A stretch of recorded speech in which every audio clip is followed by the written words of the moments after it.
Hello, good evening friends. সবাই কেমন আছো?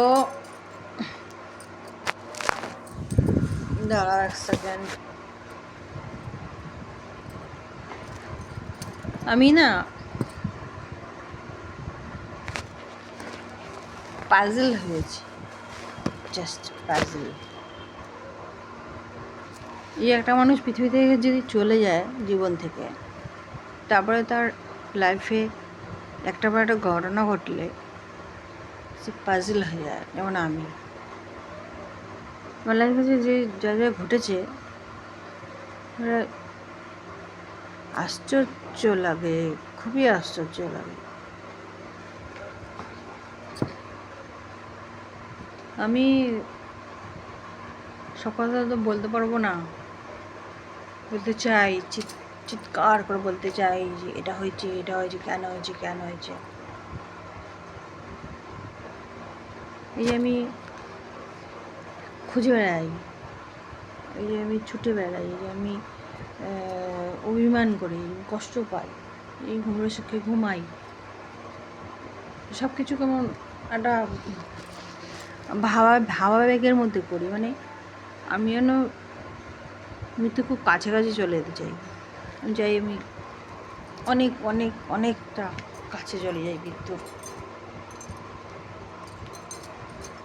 আমি চেষ্টা করি বাঁচার জন্য, কিন্তু আমার বাঁচতে ইচ্ছা করে না। আমার মনে হয় আমি অনেকটা কাছে চলে যাই। যারা যারা আমাকে গুরুত্ব দেয় না, যারা আমাকে কষ্ট দেয়, যারা আমাকে সম্মান দেয় না, যদি তাদের হাত থেকে আমি চিরতরে সরে যেতে চাই। বুকের ভেতরে কষ্ট, যন্ত্রণা, হাহাকার সব কিছুকে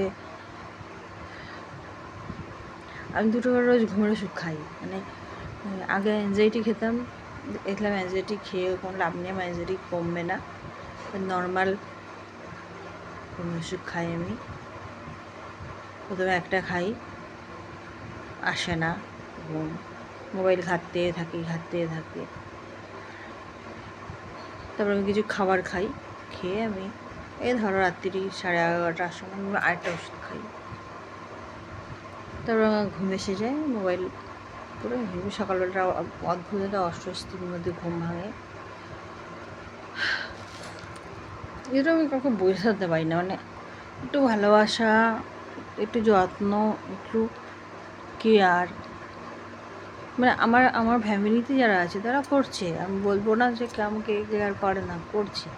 কিন্তু আমি যার কেয়ার চাই, যে আমাকে একদিন বলেছিল সে আমার পাশে সবসময় থাকবে, সে আমার বাবার মতো আমাকে কেয়ার করবে। সে আমার যে এক্স হাজব্যান্ড, সে যখন হাসপাতালে ছিল সে বলেছিল সে আছে আমার পাশে, সে আছে, সবসময় থাকবে। তবে সব ওলটপালট হয়ে গেল।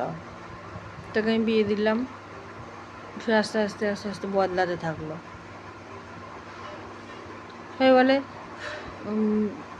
ছেলেরা নাকি মেয়েদের জন্য পাল্টায়। সত্যি কি তাই? আমার মনে হয় না। আমার মনে হয় ছেলেরা পাল্টেই থাকে, জাস্ট মেয়েটাকে জাস্ট একটা ছুতো হিসেবে নেয় যে হ্যাঁ ওর জন্য আমি পাল্টেছি। তাই যদি হবে তাহলে বছর পর বছর সে তার মা বাবাকে নিয়ে জীবন কাটায় কী করে?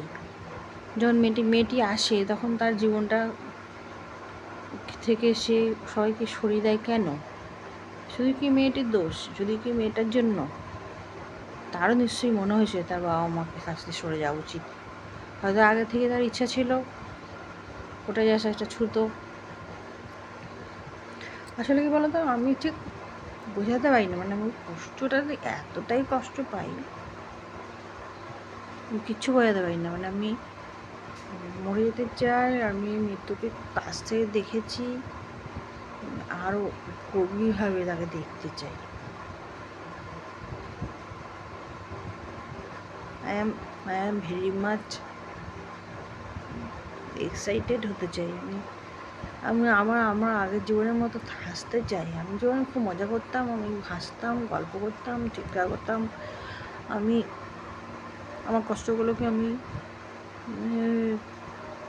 ভুলতে পারি না, তাদের ভুলতে পারি না যারা আমার জীবনে ছিল, আছে যারা, তারা আমার সাথে কষ্ট দেয়, আমাকে যে যন্ত্রণা দেয় সেগুলো আমি ভুলতে পারি না। আমি ঘুম থেকে ওঠার পর আমার মায়ের শারীরিক প্রবলেম, আমার নিজের মানসিক প্রবলেম, এগুলো নিয়ে আমি জাস্ট ফেড আপ হয়ে গেছি। আমি একটা ছোট্ট বাড়িতে একটা কিছুদিনের জন্য একা একা একা থাকতে চাই। মানে একা থাকলে ভালো থাকবো হয়তো, এতটাই অসহায় লাগে নিজেকে আমার, কিচ্ছু ভালো লাগে না, কিচ্ছু ভালো লাগে না।